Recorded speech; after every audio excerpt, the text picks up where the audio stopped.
Hai, masih bersama saya, Mr. Z Bicara. Tentu saja bicara tentang kebenaran berdasarkan fakta, data, dan realita. Saya mencoba untuk memberikan analisa ya di akhir pekan ini mengenai persoalan yang dihadapi oleh Mbak Imbong dan juga Paula Verhoeven terkait dengan perceraian yang digugat di Pengadilan Agama Jakarta Selatan. Sebagian orang mungkin ya menganggap bahwa saya sedang ngegibah atau saya sedang mencampuri urusan orang lain. Jangan salah teman-teman. Persoalan pernikahan, persoalan perceraian memang ini masalah privat, masalah pribadi. Tetapi ketika sudah diungkapkan di publik, maka menjadi persoalan kita bersama. Saya tetap konsen akan mengangkat persoalan ini. Karena di dalam undang-undang jelas disampaikan di sana bahwa peran serta masyarakat. Saya ingin mencoba ya membawa Anda ya tolong ya jangan di skip dulu ya. Memang benar ya masalah ini masalah pribadi. Benar, siapa yang mengatakan bahwa ini masalah publik? Ini masalah pribadi. Antara pernikahan Mbak Imbong dan Paula Verhoeven adalah masalah pribadi. Namun ketika sudah diungkapkan, dipublikasikan di berbagai media, ini bukan lagi persoalan privat, tapi sudah masuk ke persoalan publik. Wajar jika kita semua memberikan kontribusi ya, memberikan tanggapan, memberikan pendapat terkait dengan apa yang ada di publik. Ya. Mengapa demikian? Begini teman-teman, Mbak Imbong dan juga Paula Verhoeven adalah sosok public figure yang banyak dikenal oleh masyarakat. Ketika public figure yang seharusnya menjadi contoh dan tauladan dan menimbulkan perguncingan di masyarakat, maka kita juga wajib untuk menyuarakan. Ingat ya, Paula Verhoeven sudah begitu banyak memperoleh penghargaan. Penghargaan itu award, artinya apa? Diperuntukkan karena adanya peran serta dari masyarakat. Demikian juga Mbak Imbong memperoleh banyak penghargaan yang dipublikasikan di mana-mana. Artinya apa? Ada tanggung jawab terhadap apa yang dia peroleh terhadap masyarakat. Oke. Sampai di sini dulu. Inilah alasan mengapa saya tetap konsen mengungkapkan apa yang tadinya masalah privat, kini bukan lagi masalah privat karena sudah diungkapkan di berbagai media, dipublikasikan di berbagai media sosial. Nah, kita sebagai masyarakat menyoroti hal itu. Oke, sampai di sini. Terakhir. Apa yang disampaikan oleh pengacara sebelum sidang membuat kita, ini dipublikasikan teman-teman. Jadi kita juga mendengarkan, melihat. Pengacara mengatakan bahwa Tengku Zaki adalah saksi gembok. Iya kan? Saksi gembok. Yang karena memiliki lebih dari saksi kunci. sebelum sidang. Ya, begini, oke lah, supaya tidak mengundang fitnah, kita dengarkan sejenak ya pernyataan berikut ini. Langsung. Pakai lampu lagi lebih. Jadi sudah menghadirkan salah satu saksi nih ya Pak. Iya, saksi gembok namanya. Bukan lagi kunci. Udah pegang gembok masalah ini. Dan gembok, bukan kunci ya, lebih dari kunci. Gimana Mas persiapannya Mas? Persiapan apa? Jadi saksi apa mungkin yang mau disampaikan gitu? Dia menunggu pertanyaan aja ya Pak. Ya. Kalau apa yang dijelaskan tidak boleh disampaikan, tapi yang jelas dia hadir itu kebenaran. Itu yang paling penting karena dia harus mengungkap sebuah kebenaran, sebuah peristiwa. Itu nanti disampaikan dalam persidangan. Mungkin kejadiannya kapan gitu Mas yang disaksikan? Nggak boleh disampaikan. Setelah sidang ditanyakan. Kalau sudah disampaikan di ruangan persidangan, itu sah menjadi proses di dalam persidangan. Setelah itu, bagaimana saksi akan menjelaskan atau tidak, itu sepenuhnya ada di tangan. Atau mungkin sejauh ini kabarin perjuangannya gitu kan saksi? Perjuangan apa nih? Gimana ya? Salah-salah kalau ngomong bentar aja deh. Nunggu bentar aja. Tapi ketika diminta menjadi saksi, itu siap. Banyak diskusi dulu. Dan nanti aja dulu. Kalau salah-salah nanti soalnya. Takut salah. Jadi setelah dia menyampaikan di dalam persidangan itu pasti. Saya tidak tahu apa maksud pernyataannya ini. Namun ini bisa menjadi persepsi yang berbeda-beda di kalangan masyarakat. Mungkin ya kita mengenal istilah saksi kunci, ya kan? Tetapi ini sang pengacara mengungkapkan bahwa Tengku Yaki sebagai saksi gembok. Ya, saksi gembok katanya di atasnya saksi kunci. Namun faktanya justru Tengku Yaki ini hanya masuk di dalam ruang sidang hanya 15 menit. Dan sebagaimana pengakuan Tengku Yaki, dia hanya ditanya terkait dengan 2 pertanyaan. Artinya apa? Ini pembodohan. Sebelumnya diungkapkan bahwa inilah saksi gembok. Tetapi Anda bisa menilai sendiri, ya. Ketika ini didiamkan, mungkin tidak menjadi persoalan, tapi ini diungkapkan di media, dipublikasikan, sehingga kita sebagai publik, sebagai masyarakat juga menjadi penasaran, ya kan? Nah, oke. Saya di depan sudah mengatakan bahwa saya tidak sedang ngegibah. Saya kasih tahu ya, saya tidak sedang ngegibah. Ketika ini menjadi konsumsi publik, maka publik juga harus bersuara, ya. Mengenai perceraian, perselingkuhan, hak asuh anak bukan lagi persoalan privat ketika sudah dipublikasikan dan dikonsumsi masyarakat. Ingat, ada yang namanya Undang-Undang Perlindungan Anak. Ya, ada Undang-Undang Perlindungan Anak yang bertujuan adalah melindungi anak-anak kita. Tahu tidak, akibat perceraian terjadilah persoalan dengan hak asuh anak. Ini menjadi persoalan publik, persoalan masyarakat, persoalan negara, persoalan pemerintah tentunya. Bukan hanya persoalan mereka. Untuk apa ada undang-undang terkait perlindungan anak kalau dijadikan privat? Ini persoalan publik, teman-teman. Ya. Oke,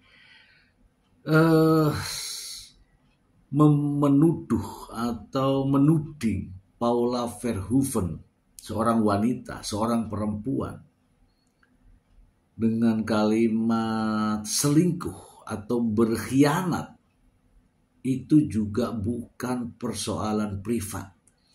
Itu persoalan publik. Kita boleh berbicara. Mengapa? Di sini ya, di Indonesia ini ada yang namanya pemberdayaan perempuan dan perlindungan anak. Ini ada undang-undangnya. Iya kan? Nah, ketika ada undang-undang kemudian diberlakukan secara privat, jelas tidak adil. Itu adalah persoalan publik, ya. Menjadi tanggung jawab pemerintah, menjadi tanggung jawab negara, menjadi tanggung jawab masyarakat, termasuk saya, ya. Dan juga menjadi tanggung jawab orang tua tentunya. Ini bukan persoalan privat, teman-teman. Ini persoalan publik. Ingat ya, wanita, perempuan. Paula Verhoeven adalah seorang wanita, seorang perempuan, dan seorang ibu rumah tangga. Ada pernyataan yang sangat-sangat kontroversial dan menjadi konsumsi publik. Ketika seorang pengacara mengatakan, telah terjadi sesuatu.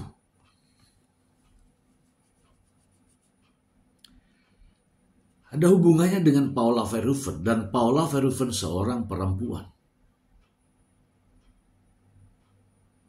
Harkat dan martabat perempuan jatuh ketika telah terjadi sesuatu, dan ini menyangkut masalah nama Paula Verhoeven. Dan Paula Verhoeven seorang perempuan. Ada yang namanya pemberdayaan perempuan dan perlindungan anak. Apakah ini masalah privat? Bukan. Ini masalah publik. Kemudian ada lagi pernyataan yang mengatakan bahwa terjadi kejadian yang sangat-sangat luar biasa. Apakah itu masalah privat? Bukan. Sudah disampaikan di media sehingga menjadi persoalan publik. Ingat ini. Dan ketika dikaitkan dengan persoalan yang sedang terjadi, yaitu terkait dengan Paula Verhoeven. Paula Verhoeven seorang wanita, seorang perempuan, seorang ibu rumah tangga. Kejadian yang sangat luar biasa, artinya jika dikaitkan dengan persoalan yang sedang terjadi, ini adalah sangat merendahkan perempuan. Dan itu bukan masalah privat lagi. Ingat itu. Yang berikutnya. Kejadiannya itu terjadi di tempat yang sangat eksklusif.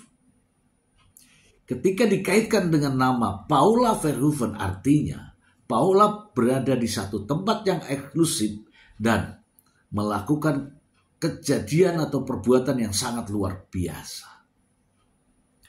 Ini bukan masalah privat, teman-teman. Ini masalah publik. Disampaikan di masyarakat. Ketika ini diucapkan di saat menghadapi persoalan privat, diucapkan di media yang dikonsumsi banyak publik, maka akan menjadi masalah publik. Dan kita, saya, Anda memiliki kewajiban untuk berpendapat. Ya, sebagaimana semua diatur oleh undang-undang. Peran serta pemerintah, peran serta negara, peran serta masyarakat terkait dengan persoalan-persoalan ini, ya, adalah menjadi kewajiban. Oke, teman-teman. Persoalan rumah tangga betul itu persoalan pribadi, persoalan privat. Ketika diungkapkan di media sosial, di media massa, di televisi, menjadi konsumsi publik, maka menjadi persoalan publik. Ingat, kasus perselingkuhan ini menjadi tolak ukur awal dari persoalan gugatan cerai dan menuntut hak asuh anak oleh Mbak Im Wong terhadap Paula Verhoeven. Berawal, kita tidak tahu teman-teman, kita tidak tahu. Karena adanya informasi yang terus-menerus dikembangkan sehingga kita menjadi penasaran. Ya kan? Masih ingat ketika kasus ini pihak Mbak Im Wong menghadirkan 43 bukti. Kita semua tercengang. Kemudian beberapa waktu selanjutnya 43 ini menjadi 71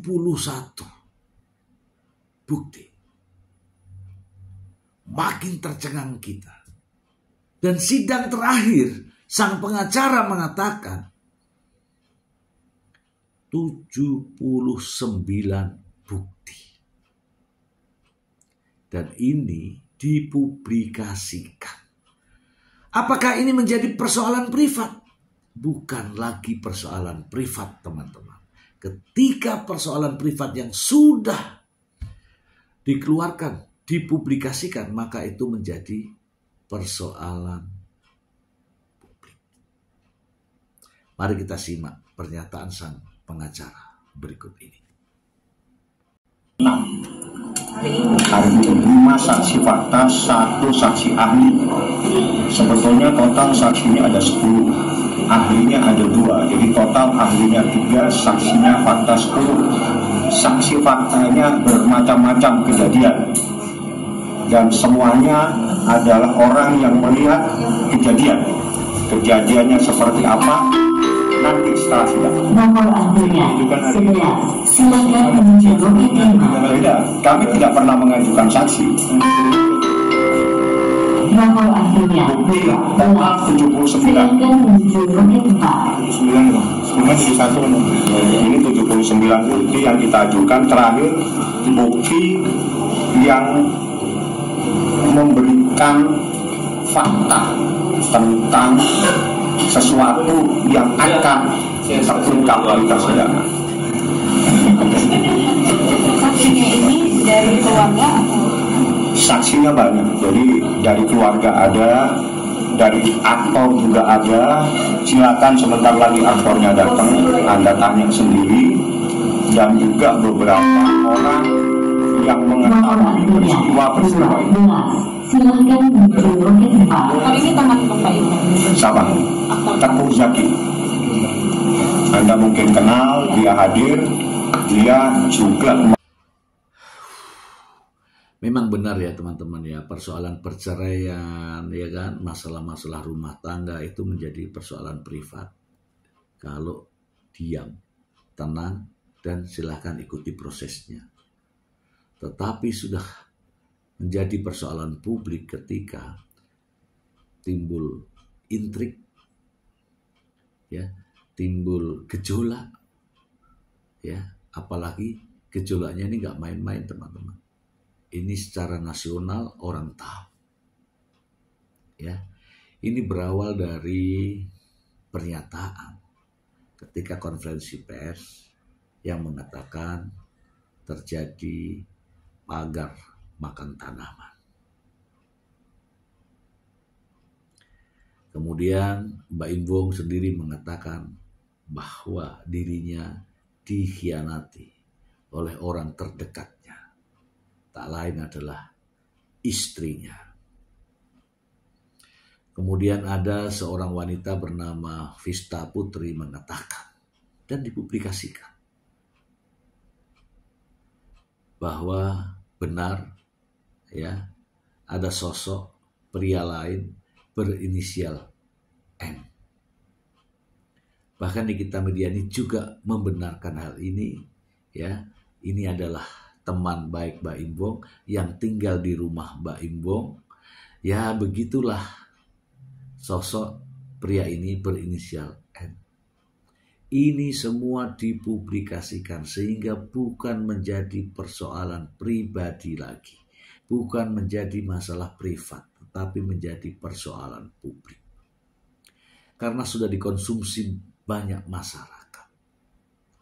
Nah sekarang kita mencari kebenaran. Ya, kebenaran. Mungkin banyak teman yang menganggap bahwa ini itu, yang menganggap bahwa ini persoalan pribadi, kenapa diungkit-ungkit. Itu pendapat yang keliru. Pendapat yang keliru. Mengapa? Ketika pernyataan ini diungkapkan di media, artinya itu dipublikasikan. Ketika sudah dipublikasikan, itu persoalan bukan persoalan privat lagi, menjadi persoalan publik. Publik. Ketika menjadi persoalan publik, saya, kamu, Anda, kalian semua boleh bersuara. Oke. Menjadi kontroversial ketika hal ini terus diungkapkan di berbagai media. Mungkin teman-teman tahu, hari ini silakan Anda ketik nama Baim Wong. Begitu banyak beritanya. Hari ini begitu Anda ketik Paula Verhoeven, begitu banyak beritanya. Apakah itu dibiarkan menjadi masalah privat, bergulir begitu saja? Tentu tidak. Ya, ini sudah menjadi persoalan publik dan ramai diperbincangkan. Undang-undang terkait dengan perlindungan anak itu bukan persoalan privat, tapi persoalan publik. Persoalan publik. Ini akibat perceraian akan terkait dengan persoalan anak. Ada di dalam kompilasi hukum Islam. Kompilasi hukum Islam bukan persoalan privat. Harus diketahui oleh publik. Seperti contoh ya, hak asuh anak. Sekarang yang dituntut oleh Baim Wong adalah hak asuh anak. Hak asuh anak ada di dalam kompilasi hukum Islam. Kalau ada di dalam undang-undang atau aturan-aturan yang lain, itu bukan persoalan privat, tapi persoalan publik. Masyarakat harus tahu itu. Dalam hukum Islam, ketika terkait dengan hak asuh anak, anak yang berusia di bawah 12 tahun atau belum mumazid akan jatuh kepada ibunya. Bisa jatuh ke ayahnya apabila terjadi sesuatu hal ya terhadap ibunya. Perilaku buruk, ya kan, sedang menghadapi persoalan hukum atau terkait dengan finansial. Ada aturannya. Dan itu menjadi persoalan publik, teman-teman. Oke.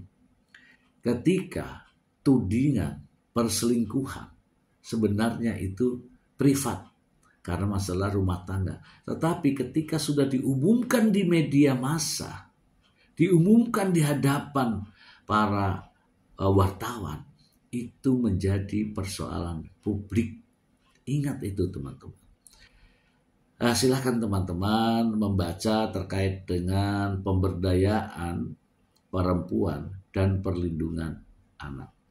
Anda akan ketemu persoalan itu. Jadi analisa saya, ketika persoalan ini sudah diungkapkan di media, sudah dipublikasikan di media massa, maka bukan lagi persoalan privat, tetapi menjadi persoalan publik. Apa-apa saja yang dinyatakan oleh pengacara ada jejak digitalnya. Dan masyarakat mengkonsumsi informasi itu. Kalau sudah dikonsumsi oleh masyarakat, artinya bukan rahasia. bukan lagi privat. Mari teman-teman, mulailah cerdas di sini bahwa ketika persoalan ini sudah disampaikan, dipublikasikan, itu menjadi masalah publik dan kita, saya, kamu, Anda, kalian semua bisa mengambil sikap menanggapi persoalan ini. Ya. Persoalan Mbak Im Wong bukan persoalan sekedar Mbak Im Wong dan Paula, bukan. Tapi kita perlu belajar dari persoalan ini. Mana-mana yang bisa dipublikasikan dan mana-mana yang harus dipegang betul terkait dengan privasi.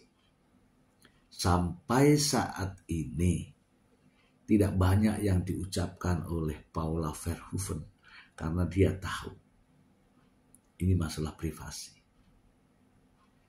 Dan Paula Verhoeven sudah menjelaskan, walaupun hanya melalui media sosialnya, yang jelas sudah menyangkal bahwa itu semua yang dinarasikan itu tidak benar. Dia hanya berserah diri kepada Yang Maha Kuasa. Ketika ungkapan Paula Verhoeven dilontarkan di media sosial akan diserap oleh masyarakat, maka itu menjadi persoalan publik, bukan lagi persoalan privat. Ini analisa dari saya agar kita semua juga pandai menyikapi bahwa hal-hal yang mana yang privat, yang mana yang publik. Ketika sudah diungkapkan di media massa dan menjadi konsumsi publik, maka Anda, saya, aku, dan kau bisa berpendapat.